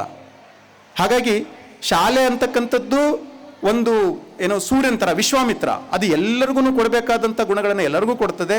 ಆದರೆ ನಮ್ಮಲ್ಲಿ ಬುದ್ಧನಿದಾನೋ, ನ್ಯೂಟನ್ ಇದಾನೋ, ಅಥವಾ ವಾಲ್ಮೀಕಿ ಇದಾನೋ, ಅಥವಾ ನನ್ನ ಮಗು ಆಲೂಗೆಡ್ಡೆನೋ, ಮೊಟ್ಟೆನೋ, ಕಾಫಿನೋ ಏನೋ, ಅದನ್ನು ನಾವು ಅರ್ಥಕೊಂಡು ನಾವು ಶಾಲೆಯ ಜೊತೆಗೆ ನಾನು ಹೇಳಿದಾಗೆ ಮನೆಯ ಮೊದಲ ಪಾಠಶಾಲೆಯ ತಾಯಿಯ ಮೊದಲ ಗುರು ಅಂತಕ್ಕಂಥದ್ದನ್ನು ಮನಸ್ಸಿನಲ್ಲಿಟ್ಟುಕೊಂಡು ನಮ್ಮ ಮಕ್ಕಳ ಭವಿಷ್ಯವನ್ನು ನಾವು ರೂಪಿಸಬೇಕಾಗ್ತದೆ. ಮತ್ತು ನಿಮಗೆ ಇನ್ನೊಂದು ಮಾತು ಹೇಳ್ತೇನೆ, ನಮ್ಮಲ್ಲಿ ಪೇರೆಂಟ್ಸ್ ಫಸ್ಟ್ ಶಾಲೆಯಿಂದ ಏನು ನಿರೀಕ್ಷೆ ಇಡ್ತಾರೆ ಅಂತ ಹೇಳಿದರೆ, ಎಷ್ಟು ಮಾರ್ಕ್ಸ್ ತಗೊಂಡು ಬಂದ, ನಾನು ಇಷ್ಟು ಫೀಸ್ ಕಟ್ಟಿ ಕಳಿಸ್ದೆ, ಅವ್ರು ಕೇಳಿದಷ್ಟಕ್ಕೆಲ್ಲ ಯೂನಿಫಾರ್ಮಿಗೆ ದುಡ್ಡು ಕೊಟ್ಟೆ, ಪ್ರವಾಸಕ್ಕೆ ದುಡ್ಡು ಕೊಟ್ಟೆ, ಆದರೆ ನನ್ನ ಮಕ್ಕಳಿಗೆ ಮಾರ್ಕ್ಸ್ ಎಷ್ಟು ಬಂತು? ಇಲ್ಲಿ ಮಾರ್ಕ್ಸ್ ಮುಖ್ಯ ಅಲ್ಲ. ನಿಮಗೆ ಹೇಳ್ತೇನೆ, ಈ ಮಾತನ್ನು ನಿಮಗೆಲ್ಲ ಸ್ವಾಮಿ ವಿವೇಕಾನಂದರು ಗೊತ್ತು. ಈ ಮಾತನ್ನು ಸ್ವಾಮಿ ವಿವೇಕಾನಂದನ ತಾಯಿ ಕೇಳಿದರೆ ಏನಾಗ್ತಿತ್ತು? ನಿಮಗೆ ಹೇಳ್ತೇನೆ, ಸ್ವಾಮಿ ವಿವೇಕಾನಂದರು ಜಗತ್ತು ಕಂಡಂಥ ಅದ್ಭುತ ವೇದಾಂತಿ. ಇಂದಿನವರೆಗೂ ಕೂಡ ಇವತ್ತು ಬೆಂಗಳೂರಿನಲ್ಲಿ ಇಂಡಿಯನ್ ಇನ್ಸ್ಟಿಟ್ಯೂಟ್ ಆಫ್ ಸೈನ್ಸ್ ಇಷ್ಟು ದೊಡ್ಡ ಸಂಸ್ಥೆಯಾಗಿ ವಿಶ್ವ ಮಟ್ಟದಲ್ಲಿ ಗುರುತಿಸಿಕೊಂಡಿದ್ದಂಥ ಸಂಸ್ಥೆಯ ಮುಖ್ಯ ಬೀಜ, ಅದರ ಚಿಂತನೆ ಫಸ್ಟು ಮಾಡಿದವರು ವಿವೇಕಾನಂದರು. ಅವರು ವೇದಾಂತ ಇರ್ಬೋದು, ವಿಜ್ಞಾನ ಇರ್ಬೋದು, ಧರ್ಮ ಇರ್ಬೋದು, ಅಥವಾ ತತ್ವಜ್ಞಾನ ಇರ್ಬೋದು, ಅದು ಎಲ್ಲವನ್ನ ಮೇಳೈಸಿದಂತಹ ಅದ್ಭುತ ವ್ಯಕ್ತಿ. ಆ ವ್ಯಕ್ತಿ ಪಡ್ಕೊಂಡಂಥ ಡಿಗ್ರಿನಲ್ಲಿ ಪಡ್ಕೊಂಡಂಥ ಮಾರ್ಕ್ಸ್ ಹೇಳ್ತೇನೆ ನಿಮಗೆ. ಅದೊಂದು ಪುಸ್ತಕ ಇದೆ, ನಮ್ಮ ಶಂಕರ ಬಸು ಬರೆದಂಥದ್ದು, ಮಾಂಕ್ ಎಸ್ ಎ ಮ್ಯಾನ್ ಅಂತೇಳಿ. ಯಾರಾದರೂ ಬೇಕಿದ್ರೆ ಓದಿ. ನಾನು ಯಾವುದನ್ನೋ ತೆಗೆದು ನಿಮ್ಮನ್ನು ಸುಮ್ಮನೆ ತಪ್ಪುದಾರಿಗೆ ಎಳಿಲಿಕ್ಕೆ ಈ ಮಾತನ್ನು ಹೇಳ್ತಾ ಇಲ್ಲ. ಅವರ ಮಾರ್ಕ್ಸನ್ನು ಹೇಳ್ತೇನೆ ಕೇಳಿ. ಇಂಗ್ಲೀಷಲ್ಲಿ 56. ಇವತ್ತು ಯಾರಾದರೂ ನಮ್ಮ ಮಕ್ಕಳು 56 ಮಾರ್ಕ್ಸ್ ತಗೊಂಡ್ರೆ ಮನೇಲಿ ಇರ್ಲಿಕ್ಕೆ ಸಾಧ್ಯನಾ? ಸಂಸ್ಕೃತದಲ್ಲಿ 43, ಇತಿಹಾಸದಲ್ಲಿ 56, ಮ್ಯಾಥಮೆಟಿಕ್ಸಲ್ಲಿ 61. ಸರಿ ಬಿಡಿ, ಅವರೆಲ್ಲ ವೇದಾಂತದಲ್ಲಿದ್ದಂಥವ್ರು, ಅವರು ಫಿಲಾಸಫಿಯನ್ನು ಕಂಡಂಥವ್ರು, ಸ್ಪಿರಿಚುವಲಿಸಮ್ನ ಅನುಭವಿಸಿದಂಥವ್ರು. ಅವರಿಗೆ ಮ್ಯಾಥಮೆಟಿಕ್ಸು, ಇಂಗ್ಲೀಷು, ಸಂಸ್ಕೃತ ಕಟ್ಕೊಂಡು ಏನಾಗಬೇಕಿತ್ತು ಅಂತಂದರೆ, ಫಿಲಾಸಫಿ ಅಂತ ಹೇಳ್ತೀವಲ್ಲ, ಅವ್ರ ಬಗ್ಗೆನೇ ಒಂದು ಫಿಲಾಸಫಿ, ಅವರೇ ಒಂದು ಫಿಲಾಸಫಿಲಿ ಎಷ್ಟು ಮಾರ್ಕ್ಸ್ ಬಂದಿರ್ಬೋದಾಗಿತ್ತು ಅವರಿಗೆ? ಯಾರಿಗಾದ್ರೂ ಗೊತ್ತಾ ಎಷ್ಟು ಬಂದಿತ್ತು ಅಂತ? 45. ಸೆಕೆಂಡ್ ಕ್ಲಾಸು ಅಲ್ಲ ಅನಿಸ್ತದೆ, ಅಥವಾ ಸೆಕೆಂಡ್ ಕ್ಲಾಸ್ ಇರ್ಬೋದು. ಇವತ್ತು ಅವರು ತೆಕ್ಕೊಂಡಂಥ ಮಾರ್ಕ್ಸ್ನಿಂದ ನಾವು ಜಡ್ಜ್ ಮಾಡಿದ್ರೆ, ವಿವೇಕಾನಂದ ಅವರು ಫಿಲಾಸಫಿಲಿ 45 ಮಾರ್ಕ್ಸ್ ತೊಗೊಂಡ್ರು, ಇಂಗ್ಲೀಷ್ನಲ್ಲಿ ಅದು ಶಿಕಾಗೋಗೆ ಹೋಗ್ಬಿಟ್ಟು ಇಂಥ ಒಂದು ಅದ್ಭುತ ಭಾಷಣವನ್ನು ಮಾಡಿ, ಇವತ್ತು ಆ ಭಾಷಣ ಮಾಡಿ 132 ವರ್ಷಗಳು ಕಳೆದ್ರು ಕೂಡ ಇನ್ನೂ ಅದನ್ನು ನೆನೆಸ್ಕೊಂಡು ನಾವು ವಿವೇಕಾನಂದರು ಮಾಡಿದ ಭಾಷಣವನ್ನು ನೆನಪಿಟ್ಕೊಳ್ತೇವೆ. ಅದು ಅವ್ರು ಮಾಡಿದ ಇಂಗ್ಲೀಷ್ ಭಾಷಣ. ಆದರೆ ಅವ್ರಿಗೆ ಸಿಕ್ಕಿದ್ದು ಇಂಗ್ಲೀಷಲ್ಲಿ ಕ್ಲಾಸಲ್ಲಿ ಸಿಕ್ಕಿದ್ದು 56 ಮಾರ್ಕ್ಸ್. ಹಾಗಾಗಿ ನಾವು ಮಾರ್ಕ್ಸ್ನಿಂದ ಮಕ್ಕಳನ್ನು ಅಳೆಯೋದು ಬೇಡ. ಅವರಲ್ಲಿರ್ತಕ್ಕಂಥ ಪ್ರತಿಭೆ ಎಲ್ಲಿ ಯಾವಾಗ ಹೊರಹೊಮ್ಮುತ್ತದೋ ಅದನ್ನು ನಾವು ಸ್ವಲ್ಪ ಕಾತರದಿಂದ ನೋಡಬೇಕು, ಕಾದು ನೋಡಬೇಕು. ಅದಕ್ಕೋಸ್ಕರ ಮಂಕುತಿಮ್ಮನ ಕಗ್ಗನ ಮತ್ತೆ ಹೇಳ್ತೇನೆ. ನಾನು ನಮ್ಮ ಪ್ರಾಂಶುಪಾಲರು ಹೇಳ್ತಾ ಇದ್ರು, ಇಲ್ಲಿರ್ತಕ್ಕಂಥ ಮಕ್ಕಳಿಗೆ ನಾವು 25 ಕಗ್ಗವನ್ನು ಕಲಿಸಿದ್ದೇವೆ ಅಂತೇಳಿ. ಹಾಗಾಗಿ ನಾನು ಇನ್ನೊಂದು ಕಗ್ಗವನ್ನು ಇಲ್ಲಿ ಬಳಸ್ತೇನೆ. ಕಗ್ಗದಲ್ಲಿ ಏನು ಹೇಳ್ತಾರೆ ಅಂದರೆ, ಮಕ್ಕಳು ಫೇಲ್ ಆಗ್ಬೋದು, ಪಾಸ್ ಆಗ್ಬೋದು, ಹೆಚ್ಚಿನ ಮಾರ್ಕ್ಸ್ ತೆಗಿಬೋದು, ತೆಗೆದೇ ಇರ್ಬೋದು. ಅದಕ್ಕೆ ಡಿ ವಿ ಜಿ ಅವರು ಏನು ಹೇಳ್ತಾರೆ ಅಂದರೆ, ಜಟ್ಟಿ ಕಾಳಗದಿ ಗೆಲ್ಲದೊಡೆ, ಜಟ್ಟಿ ಪೈಲ್ವಾನ ಕುಸ್ತಿ ಆಡೋನು, ಜಟ್ಟಿ ಕಾಳಗದಿ ಗೆಲ್ಲದೊಡೆ ಗರಡಿಯ ಸಾಮು ಪಟ್ಟು ವರಸೆಗಳೆಲ್ಲ ವಿಫಲವೆನ್ನುವೇ. ಯಾಕೆಂದರೆ ಅವನು ಜಟ್ಟಿ ಅದು ಆ ಪೈಲ್ವಾನಾಗಿ ಕುಸ್ತಿಲಿ ಪಾಲ್ಗೊಳ್ಳೋದಕ್ಕಿಂತ ಮೊದಲು ಅವನು ಗರಡಿಗೆ ಹೋಗ್ಬಿಟ್ಟು ಅಲ್ಲಿ ಸಾಮು ಪಟ್ಟು ವರಸೆ ಎಲ್ಲ ಕಲಿಬೇಕಾಗ್ತದೆ. ಅದನ್ನು ಅವ್ರು ಹೇಳಿದೇನಂತ ಹೇಳಿದರೆ, ಅವನು ಬರೀ ಕಾಳಗದಲ್ಲಿ ಎಕ್ಸಾಮಲ್ಲಿ ಮಾರ್ಕ್ಸ್ ತೊಗೊಂಡು ಈಗ ಏನು ಮಕ್ಕಳು ನಾವು 95 ತೆಗಿಲಿಲ್ಲ, 98 ತೆಗಿಲಿಲ್ಲ ಅಂತ ಹೇಳಿದರೆ, ಜಟ್ಟಿ ಕಾಳಗದಿ ಗೆಲ್ಲದೊಡೆ ಗರಡಿಯ ಸಾಮು ಪಟ್ಟು ವರಸೆಗಳೆಲ್ಲ ವಿಫಲ ಎನ್ನುವೆಯೇ. ಮುಟ್ಟಿ ನೋಡವನ ಮೈಕಟ್ಟು ಕಬ್ಬಿಣ ಗಟ್ಟಿತನ ಗರಡಿ ಫಲ ಮಂಕುತಿಮ್ಮ ಅಂತ ಹೇಳ್ತಾರೆ. ಬರೀ ಇದೆಲ್ಲ ಗರಡಿಯ ಸಾಮು ಪಟ್ಟು ವರಸೆ ಅವೇನೋ ಬರೀ ಒಂದು ಮ್ಯಾಚಲ್ಲಿ ಅವ್ನು ಸೋತ್ಬಿಟ್ಟ ಅಂತ ಹೇಳಿದ್ರೆ ಇವೆಲ್ಲ ವಿಫಲ ಅಂತ ಅಂದ್ಕೊಳ್ತೀಯ. ಮುಟ್ಟಿ ನೋಡವನ ಮೈಕಟ್ಟು, ಅವನ ಮೈಕಟ್ಟನ್ನು ಮುಟ್ಟಿ ನೋಡವನು ಗೆಲ್ಲದೇ ಇರ್ಬೋದು. ಮುಟ್ಟಿ ನೋಡವನ ಮೈಕಟ್ಟು ಕಬ್ಬಿಣ ಗಟ್ಟಿತನ ಗರಡಿ ಫಲ ಮಂಕುತಿಮ್ಮ. ಅವನಲ್ಲಿ ಬರ್ತಕ್ಕಂಥ ಗಟ್ಟಿತನ ಇದೆಯಲ್ಲ, ಆ ಸ್ಟ್ರೆಂತ್ ಇದೆಯಲ್ಲ, ಅವನದು ಮೈಕಟ್ಟಿದೆಯಲ್ಲ, ಅದನ್ನು ನೋಡಿದರೆ ಅವನು ಸೋತ್ನೋ ಗೆದ್ನೋ, ಬಟ್ ಅವನನ್ನು ಅಷ್ಟು ಗಟ್ಟಿಮುಟ್ಟಾದಂಥ ಕಬ್ಬಿಣ ಗಟ್ಟಿ ವ್ಯಕ್ತಿತ್ವವನ್ನು ಮಾಡಿದಂಥ ಗರಡಿ ಇದೆಯಲ್ಲ, ಅದನ್ನು ವಿಫಲ ಅನ್ನುವೇನು, ಅದನ್ನು ಅನ್ಸಕ್ಸಸ್ಫುಲ್, ಅದು ಸೋಲು ಅಂತ ತಿಳ್ಕೊತೀಯಾ? ಇಲ್ಲ. ಹಾಗಾಗಿ ನಿಮ್ಮ ಮಗು ಹೆಚ್ಚಿನ ಮಾರ್ಕ್ಸ್ ತೆಗೆದೇ ಇರ್ಬೋದು, ಆದರೆ ಅವನಲ್ಲಿ ಆ ಮುಟ್ಟಿ ನೋಡೋವನ ಮೈಕಟ್ಟು ಅನ್ನೋದಿದೆಯಲ್ಲ, ನಿಮ್ಮನ್ನು ಸ್ಕೂಲಿಂದ ಕಳಿಸ್ಬೇಕಾದ್ರೆ ಅವನಿಗೆ ಪಾಪ ABCDನೂ ಗೊತ್ತಿರಲಿಕ್ಕಿಲ್ಲ, ಅವನಿಗೆ ಶಿಟ್ಟಿಟ್ಟು ಗೊತ್ತಿರಲಿಕ್ಕಿಲ್ಲ, ಅವನಿಗೆ ಚಿಕನ್ ಟೊಕೊಟೊಕನೂ ಗೊತ್ತಿರೋದಿಲ್ಲ, ಯೋಪಾಂ ಪುಷ್ಪಮ್ಮೂ ಗೊತ್ತಿರೋದಿಲ್ಲ. ಆದರೆ ಇಲ್ಲಿಂದ ಹೊರಟಾಗ ಅವನ ಮಾರ್ಕ್ಸ್ ಎಷ್ಟು ಅನ್ನೋದಕ್ಕಿಂತ ಅವನು ಏನಾಗಿ ನಾನು ಮನೆಯಿಂದ ಕಲಿಸಿದ್ದೆ, ಅವನು ಏನಾಗಿ ಬಂದ ಅನ್ನೋದನ್ನು ನೋಡಿದರೆ ನಿಮಗೆ ಬಹುಶಃ ಈ ಕಗ್ಗ ಇನ್ನೂ ಚೆನ್ನಾಗಿ ಅರ್ಥ ಆಗ್ತದೆ. ನಾನು ಹೆಚ್ಚಿನ ಮಾತನ್ನು ಮಾತಾಡ್ಲಿಕ್ಕೆ ಹೋಗೋದಿಲ್ಲ. ಇನ್ನೊಂದು ಇವತ್ತು ಬರ್ತಾ ಒಂದು ವಿಷಯ ಆಯಿತು. ನಾನು ಕಿಶೋರ್ ಅವ್ರ ಮನೆಗೆ ಬಂದು ಸ್ವಲ್ಪ ಬೆಂಗಳೂರಿಂದ ಟ್ರಾವೆಲ್ ಮಾಡ್ಕೊಂಡು ಬಂದಿದ್ದೆ. ಅವ್ರ ಮನೇಲಿ ಹೋಗ್ಬಿಟ್ಟು ಸ್ವಲ್ಪ ಬಟ್ಟೆ ಬದಲಿಸ್ಬೇಕಾಗಿತ್ತು. ನಾನು ಹೆಂಡ್ತಿನೂ ಸೀರೆ ಉಟ್ಕೊಳ್ತೀನಿ ಅಂತ ಹೇಳಿದ್ಲು. ಆಯಿತು, ಅವಳಿಗೊಂದು ಸೇಫ್ಟಿ ಪಿನ್ ಬೇಕಾಗಿತ್ತು. ಕಿಶೋರ್ ಅವರ ಶ್ರೀಮತಿಯವ್ರ ಕಡೆಯಿಂದ ಒಂದು ಸೇಫ್ಟಿ ಪಿನ್ ಬೇಕು ಅಂತ ಕೇಳಿದೆ. ಎದುರಿಗೆ ಇದ್ವಿ, ಕೈ ಕೊಟ್ಟಿದ್ರೆ ಕೈಯಲ್ಲಿ ತೊಗೊಂಡ್ಬಿಡ್ತಿದ್ದೆ ನಾನು. ಅವರನ್ನು ತೆಗೆದು ಅಲ್ಲಿ ಪಕ್ಕದಲ್ಲಿ ರೇಲಿಂಗ್ ಮೇಲೆ ಇಟ್ಟರು. ನಾನು ಇದೇನಪ್ಪ ಕೈ ಕೊಟ್ಟಿದ್ರೆ ಇಟ್ಕೊಂಡು ತೊಗೊಂಡು ಹೋಗ್ಬಿಡ್ತಿದ್ದೆ. ಆಮೇಲೆ ಅವ್ರು ಹೇಳಿದರೆ ಇಲ್ಲ ಸರ್, ಅದನ್ನು ಕೈ ಕೊಡಬಾರ್ದು. ನಮ್ಮಲ್ಲಿ ಹೌದು ಕೊಡಬಾರ್ದು, ನಾವು ಅವರಿಗೂ ಯಾರು ಹೇಳ್ಕೊಟ್ಟಿರ್ಲಿಕ್ಕಿಲ್ಲ. ಈಗ ಸೇಫ್ಟಿ ಪಿನ್ ಅಂತ ಹೇಳಿದರೆ ಅದನ್ನ ಮುಚ್ಚಿರ್ತದೆ, ಅದು ಗುಂಡು ಸೂಜಿ ಥರ ಅಲ್ಪಿನ ಥರ ಏನೆಲ್ಲ ಹಿಂಗೆ ಕೊಟ್ಟರೆ ಚುಚ್ಚಿಬಿಡ್ತದೆ ಅಂತ ಹೇಳೋಕ್ಕೆ. ಅದನ್ನು ಮಾಡಿದ್ಯಾಕೆ, ಆ ಪದ್ಧತಿಯನ್ನು ಯಾಕೆ? ಈಗ ಇವತ್ತು ನೀವು ಆಸ್ಪತ್ರೆಯಲ್ಲಿ ಯಾರಾದರೂ ಆಪರೇಷನ್ ಥಿಯೇಟ್ರಲ್ಲೋ ಅಥವಾ ಡ್ರೆಸ್ಸಿಂಗ್ ಮಾಡಬೇಕಾದ್ರೆ ಡಾಕ್ಟ್ರನ್ನ ನೋಡಿ, ಅವ್ರ ಅಸಿಸ್ಟೆಂಟ್ ಯಾವತ್ತಿದ್ರೂ ಕೂಡ ಆ ಚಾಕುನೋ ಅಥವಾ ಅವ್ರದ್ದು ಕತ್ತರಿನ ಕೊಡಬೇಕಂತ ಹೇಳಿದರೆ ಶಾರ್ಪ್ ಎಡ್ಜ್ ಏನಿರುತ್ತಲ್ಲ, ಚೂಪಾದ ಭಾಗವನ್ನು ತಮ್ಮ ಕಡೆ ಇಟ್ಕೊಂಡು ಮೊಂಡು ಭಾಗನ ಅಥವಾ ಎಡಿಕೆ ಇರ್ತಕ್ಕಂಥ ಭಾಗನ ಅವ್ರಿಗೆ ಕೊಡ್ತಾರೆ. ಯಾಕೆ ಅಂತ ಹೇಳಿದ್ರೆ ಕೊಡಬೇಕಾದ್ರೆ ಅವ್ರು ಚುಚ್ಚಿಬಿಡಬಾರ್ದು ಅಂತ. ಸೇಫ್ಟಿ ಪಿನ್ನನ್ನು ಅದು ಸೂಜಿ ಆಗಿದ್ದರೆ ಕೊಡಬೇಕಾದ್ರೆ ಹೌದಪ್ಪ ಇಸ್ಕೋಬೇಕಾದ್ರೆ ಮನುಷ್ಯ ಇರ್ತದೆ, ಮುಂದೆ ಶಾರ್ಪ್ ಇರ್ತದೆ, ಚುಚ್ಚುತ್ತದೆ. ಹಾಗಾಗಿ ಅದನ್ನು ಸೈಡ್ಗೆ ಇಟ್ಟರೆ ಅವ್ನು ತೊಗೊಂಡು ಹೋಗ್ತಾನೆ. ಅದು ಸೇಫ್ ಮೆಷರ್ ಅಲ್ವಾ? ಈಗ ಸೇಫ್ಟಿ ಪಿನ್ನಲ್ಲಿ ಏನಾಗ್ತದೆ ಅಂದರೆ ಅದನ್ನು ಲಾಕ್ ಮಾಡಿರ್ತಾರೆ. ಅದನ್ನ ನೀವು ಕೈ ಕೊಟ್ಟರು ಅಷ್ಟೇ, ಅಲ್ಲಿ ಇಟ್ಟರು ಅಷ್ಟೇ. ಯಾಕೆ ಈ ಪ್ರಸಂಗವನ್ನು ಇವತ್ತೇ ಆದಂಥ ಪ್ರಸಂಗ, ನಾನು ಬಹುಶಃ ಸ್ಟೇಜ್ ಇಳಿದು ಬಂದಮೇಲೆ ಅವ್ರು ನನಗೆ ಚೆಂದಾಗಿ ಮಂಗಳಾರತಿ ಮಾಡ್ತಾರೆ. ಆದರೂ ನಾನು ಯಾಕೆ ಹೇಳ್ತಾ ಇದ್ದೀನಿ ಅಂತ ಹೇಳಿದರೆ, ನಮ್ಮಲ್ಲಿ ಪ್ರಶ್ನೆ ಮಾಡ್ತಕ್ಕಂತಹ ಒಂದು ಕುತೂಹಲದ ಮತ್ತು ಪ್ರಶ್ನೆ ಮಾಡ್ತಕ್ಕಂತಹ ಮನಸ್ಸು, ಪ್ರಶ್ನೆ ಮಾಡ್ತಕ್ಕಂಥ ಬುದ್ಧಿ ಬೇಕು. ನಾನು ಮೊನ್ನೆ ಒಂದು ದೂರದರ್ಶನದ ಇದರಲ್ಲಿ ಯಾರು ನನ್ನ ಇಂಟರ್ವ್ಯೂ ನೋಡಿದ್ರೆ ಗೊತ್ತಿಲ್ಲ, ಅದರಲ್ಲಿ ಒಂದು ಪ್ರಸಂಗವನ್ನು ಹೇಳಿದ್ದೆ. ಬ್ರಿಟಿಷ್ ಕಾಲದಲ್ಲಿ ಉಪ್ಪಿನ ಮೇಲೆ ಗಾಂಧೀಜಿಯವರು ಉಪ್ಪಿನ ಸತ್ಯಾಗ್ರಹವನ್ನು ಮಾಡಿ ತಮಗೆಲ್ಲ ಗೊತ್ತಿರ್ಬೋದು, ಎಲ್ಲರಿಗೂ ಗೊತ್ತಿರ್ತದೆ. ಉಪ್ಪಿನ ಮೇಲೆ ಹಾಕಿದಂತಹ ತೆರಿಗೆ ಎಷ್ಟು ದೊಡ್ಡದಿತ್ತು ಅಂತ ಹೇಳಿದರೆ, ಉಪ್ಪನ್ನು ಡೈರೆಕ್ಟಾಗಿ ಕೊಂಡ್ಕೊಂಡು ಬಂದರೆ ಅವನು ಬಡವ ತನ್ನ ಒಂದು ತಿಂಗಳ ಸಂಬಳನ ಕೊಟ್ಟರು ಕೂಡ 1 kg ಉಪ್ಪು ಬರದಾದಂತಹ ಅಷ್ಟು ಎಕ್ಸ್ಪೆನ್ಸಿವ್ ಆಗಿತ್ತು ಉಪ್ಪು. ಅದಕ್ಕೋಸ್ಕರ ಅದನ್ನ ಕಳ್ಸಾಗಾಟ, ಕದ್ದು ಮುಚ್ಚಿ ಎಲ್ಲ ತೊಗೊಂಡು ಬರ್ತಿದ್ರು. ರಾತ್ರಿ ಕದೀತಾ ಇದ್ದಿದ್ದರಿಂದ ರಾತ್ರಿ ಹೊತ್ತು ಯಾರು ಇವತ್ತು ನೀವು ಹಳ್ಳಿಗಳಿಗೆ ಹೋಗಿ ಬಹುಶಃ ನಿಮಗೆಲ್ಲ ಗೊತ್ತಿರ್ತದೆ, ಉಪ್ಪನ್ನು ಉಪ್ಪು ಅಂತ ಹೇಳೋದಿಲ್ಲ, ಅದನ್ನ ರುಚಿ ಅಂತ ಹೇಳ್ತಾರೆ, ಇಲ್ಲ ಮಡಿಕೆಯಲ್ಲಿರೋದನ್ನ ಕೊಡಿ ಅಂತ ಹೇಳ್ತಾರೆ, ಅದು ಏನೋ ಅಡಿಗೆಗೆ ಹಾಕೋದು ಕೊಡಿ ಅಂತ ಹೇಳ್ತಾರೆ. ಯಾಕೆ ಈಗ ನೋಡಿ, ಆ ಕಾಲ ಮುಗಿದೋಗಿ ಬ್ರಿಟಿಷ್ ಸಾಮ್ರಾಜ್ಯ ಮುಗಿದೋಗಿ 75 ವರ್ಷ ಕಳೆದ್ರೂ ಕೂಡ ನಾವು ಇನ್ನೂ ಉಪ್ಪನ್ನು ಉಪ್ಪು ಅಂತ ಹೇಳೋದಿಲ್ಲ. ಯಾಕೆ ಅಂತ ಹೇಳಿದ್ರೆ ಇದನ್ನ ಯಾರು ಪ್ರಶ್ನೆ ಮಾಡಲಿಲ್ಲ. ನಾವು ಯಾಕೆ ಅದಕ್ಕೆ ಹೇಳ್ಬಾರ್ದು, ರಾತ್ರಿ ಹೊತ್ತು ಉಪ್ಪು ಅಂತ ಯಾಕೆ ಹೇಳ್ಬಾರ್ದು ಅಂತ ನಾವು ಯಾರು ಪ್ರಶ್ನೆ ಮಾಡಲಿಲ್ಲ. ಅಥವಾ ಪಿನ್ ಕೊಡಬೇಕಾದ್ರೆ, ಸೇಫ್ಟಿ ಪಿನ್ ಕೊಡಬೇಕಾದ್ರೆ ಕೂಡ ಕೈಗೆ ಯಾಕೆ ಕೊಡಬಾರ್ದು, ಸೈಡ್ಗೆ ಯಾಕೆ ಇಡಬೇಕು ಅಂತ ಯಾರು ಪ್ರಶ್ನೆ ಮಾಡಲಿಲ್ಲ. ನಾನು ಗೋವಾದಲ್ಲಿದ್ದೆ. ಗೋವಾದಲ್ಲಿ ಗಣೇಶೋತ್ಸವವನ್ನು ವಿಜೃಂಭಣೆಯಿಂದ ಆಚರಣೆ ಮಾಡ್ತಾರೆ. ಆದರೆ ಗಣಪತಿನ ತೊಗೊಂಡು ಹೋಗ್ಬೇಕಾದ್ರೆ ಈಗಲೂ ಕೂಡ ಅವರು ಅದ್ರ ಮೇಲೆ ಒಂದು ಸೆರಗು ಮುಚ್ಚಿಯೋ ಒಂದು ಬಟ್ಟೆ ಮುಚ್ಕೊಂಡು ಒಂದು ಬುಟ್ಟಿನಲ್ಲಿ ಅದನ್ನ ಯಾರಿಗೂ ಕಾಣದಿರಾಗಿ ತೊಗೊಂಡು ಹೋಗ್ತಾರೆ.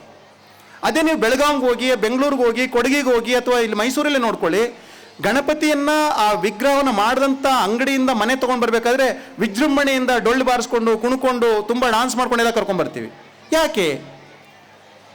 ಅದಕ್ಕೆ ಉತ್ತರ ಏನು ಅಂತ ಹೇಳಿದರೆ, ಪೋರ್ಚುಗೀಸರು ಮಾಡಿದಂತಹ ಹಿಂದೂ ಧರ್ಮದ ಮೇಲೆ, ಹಿಂದೂ ಧರ್ಮ ಅನುಯಾಯಿಗಳ ಮೇಲೆ, ಹಿಂದೂ ಧರ್ಮವನ್ನು ಪಾಲನೆ ಮಾಡೋರ ಮೇಲೆ ಮಾಡಿದಂತಹ ತಾರತಮ್ಯ, ಅವರ ಮೇಲೆ ಮಾಡಿದಂತಹ ದಮನ, ಅವರನ್ನು ಏನು ಹಿಂಸಿಸಿದ ರೀತಿ, ಅದನ್ನು ನೆನೆಸ್ಕೊಂಡು ತಮ್ಮ ಧರ್ಮವನ್ನು ಬಿಡೋಕ್ಕಾಗದೆ ಈ ಪೋರ್ಚುಗೀಸರ ರಾಜ್ಯಭಾರಕ್ಕೆ ಒಳಗಾಗಿ ಕೂಡ ತಮ್ಮ ಧರ್ಮವನ್ನು ತಾವು ರಕ್ಷಿಸ್ಕೋಬೇಕು ಅಂತಂತವರು ಅವರು ಪೊಲೀಸರಿಗೆ ಅಥವಾ ಅವರ ಅಧಿಕಾರಿಗಳಿಗೆ ಕಾಣಬಾರ್ದು ಅನ್ನೋದಕ್ಕೋಸ್ಕರ ಬುಟ್ಟಿಲಿಟ್ಕೊಂಡು, ಮುಚ್ಚಿಟ್ಕೊಂಡು, ಸೆರಗು ಹೊಚ್ಕೊಂಡು, ಬಟ್ಟೆ ಹೊತ್ಕೊಂಡು ತೊಗೊಂಡು ಬರ್ತಿದ್ರು.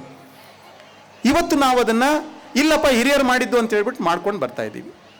ನಾನು ಹೇಳ್ತಾ ಇದ್ದೇನೆಂದರೆ, ಶಾಲೆ ನಿಮ್ಮನ್ನು ಪ್ರಶ್ನಿಸ್ತಕ್ಕಂತಹ ಈ ಬುದ್ಧಿಯನ್ನು ಕೊಡಬೇಕು. ನಾವು ಮಾಡಿದಂಥ ಎಲ್ಲ ಕೆಲಸವನ್ನು ಮಕ್ಕಳು ಪ್ರಶ್ನೆ ಮಾಡಿದರೆ, ಇಲ್ಲಿರ್ತಕ್ಕಂಥ ಪೋಷಕರಿಗೆ ನಾನು ಹೇಳಬೇಕಾದ ವಿಚಾರ ಏನು ಅಂತ ಹೇಳಿದರೆ, ಹಿರಿಯರು ಮಾಡಿದಾರೆ ಕಣೋ, ನಿಮ್ಮ ಅಜ್ಜಿ ಹೇಳ್ತಾ ಇದ್ರು, ತಲೆ ತಿನ್ಬೇಡ, ನಾನು ಕೊಡ್ತಾ ಇದ್ದೀನಲ್ಲ, ಮುಚ್ಕೊಂಡು ಅಲ್ಲಿ ಇಟ್ಟಿದ್ದೇನೆ, ತೊಗೊಂಡು ಹೋಗು ಅಂತ ಹೇಳೋದು ಬೇಡಿ.